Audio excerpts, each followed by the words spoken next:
I would like to speak about women who work long hours. Let's say they are doctors and they work night shifts, and that's how they survive. They drink lots of coffee, they use caffeine. So how they can stay awake in these long hours, let's say without caffeine? Well, this is definitely one. First of all, I would say this is definitely against the nature of this body to stay awake in the night, because this body is not designed. But then if you drink coffee or you drink some this cold drinks, or you drink these kind of things, then you are actually creating more problem for the body, because one, your body is staying awake, it is against the natural law, night you should sleep. But of course, this is something which is not under our control. There are jobs now you have to do at night, which is okay, fine. But then on top of that, if you are drinking coffee, or you are drinking a lot of black tea, or maybe drinking some other stimulating things, so that is an instant stimulation of the system.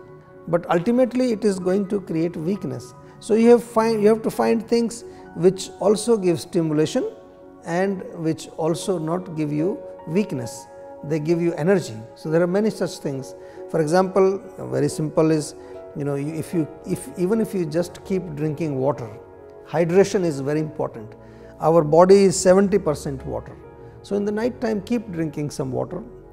If it is winter time, you can have some herbal teas. There are nice herbal teas. You can have some ginger tea with some honey. It's very nice. Ginger is little bit stimulating also, and it is energetic. Of course, don't take cold drinks. Don't take anything cold. Don't take anything dry, crunchy, crispy. Some nice soup will be good source of energy. You can put some butter or some ghee in that. It will be really anything which is lubricating, because when you stay awake in the night, the vata dosha increases, and vata is dry, and it is really like it creates lot of kind of problems in the body, especially it drains your energy. So if you are drinking coffee, you are actually ultimately increasing more vata. So because if you are drinking large quantity of coffee, then it will increase vata also. So it will create dryness in the body. You might have experienced people who drink coffee, they might have experienced that after drinking coffee, your mouth becomes dry. So try to find some natural drinks. There are natural energy drinks you can make. Almond milk is very nice. You can grind some almond and mix in the milk, add some cardamom, very nice, gives a nice flavor also. So this is what you can take in the night time. Of course, don't forget to drink water. Keep splashing some water in your eyes, wash your face. This will take away your sleepiness. And in the morning when you go home, very important, you must take a shower with warm water, drink some warm water, do some oil massage with sesame oil, so that every day whatever vata increases in the night, next morning you balance it, and then have a nice breakfast, and you can go to sleep, and take rest. I would like to talk about coffee.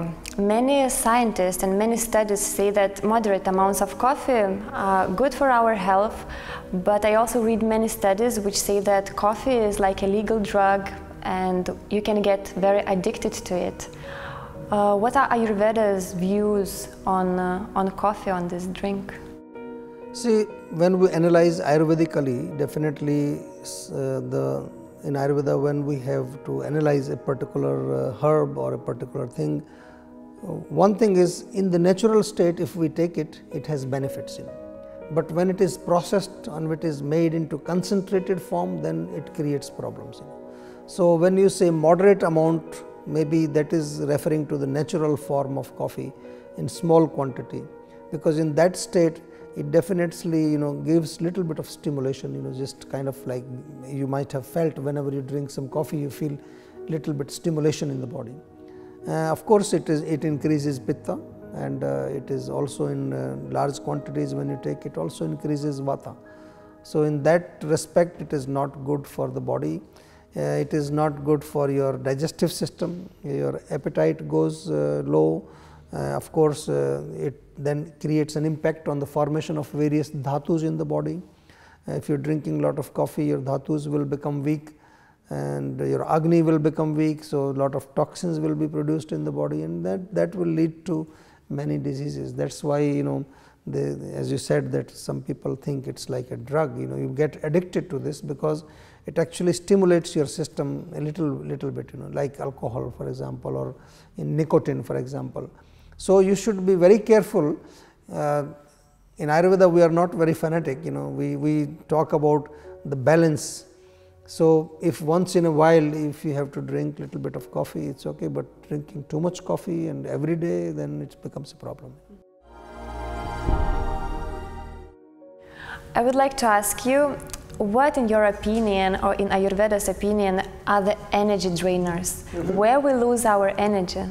I think according to Ayurveda, the main thing that drains our energy is when we are not living according to our nature. We are not in harmony with our nature. So, it is like when you are doing something opposite to your nature. So, this is the main reason. For example, if somebody has a Pitta nature or a Vata nature, and they are eating foods which are not in harmony with their nature, or it could be also at mental level, or at the level of your job, for example. Suppose in the job you don't, according to your nature, you don't fit into your job. So, that is also going to drain your energy. For example, a Kapha person, he likes to be sedentary. So, if he is always sitting, then he will be very sedentary and he will become very sleepy and lazy. So, he needs to little bit of move, he needs some movement. So, if a Vata person is also again given a job where he is completely bound to some place, it is not good for him. He likes to move, he enjoys that. So, that is another drainer of energy, when you are doing a job which is not as per your nature, when you are eating food which is not as per your nature. And then of course, all these things that we see in the modern world, eating a lot, drinking a lot, having a lot of sexual activities, indulging in those kind of things, this also drains your energy. And of course, if the quality of food is not good and you are eating that food a lot, then it will create more toxins in the body. So, that also drains. And of course, we do not forget the stress that we have. There is no real love in our life. So, when there is no love, then there is no real relations, you can say. When you feel lonely, that also is very bad for energy. Your energy is drained and you feel very tired and weak. Could you tell a little bit more about ojas, what it is and where we can get it, from where we get it? Ojas, as we say in Ayurveda, is the vital energy, is the essence of all the dhatus, all the tissues, or you can say it is the essence of all the food that we eat, whether it is some physical food or what you watch or what you hear, or the mental food. Everything ultimately gets converted into ojas, the energy which is responsible at physical level. We call it immunity. So, simple word to understand is immunity. So, if somebody has a strong ojas, then he will be or she will be healthy at the physical level. At the mental level, it is your mental power. So, your determination power, your strength to handle situations, stressful situations, your strength to deal with the emotional situations, is that also is coming from ojas. And of course, at the spiritual level, if you have good ojas, you can easily understand the absolute truth. You can understand the real purpose of life. You can see many people, they do not understand at all. You teach them so much, you teach them whatever you want, they do not understand because low ojas.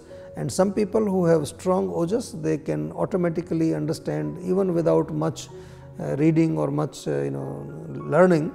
They can have this understanding about what is the real purpose of life.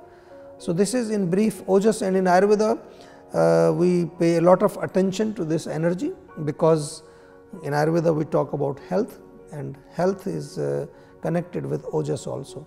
When ojas is strong, then you stay healthy. When ojas is low, then toxins will build up in the body or in the mind, and you will have mental and physical diseases.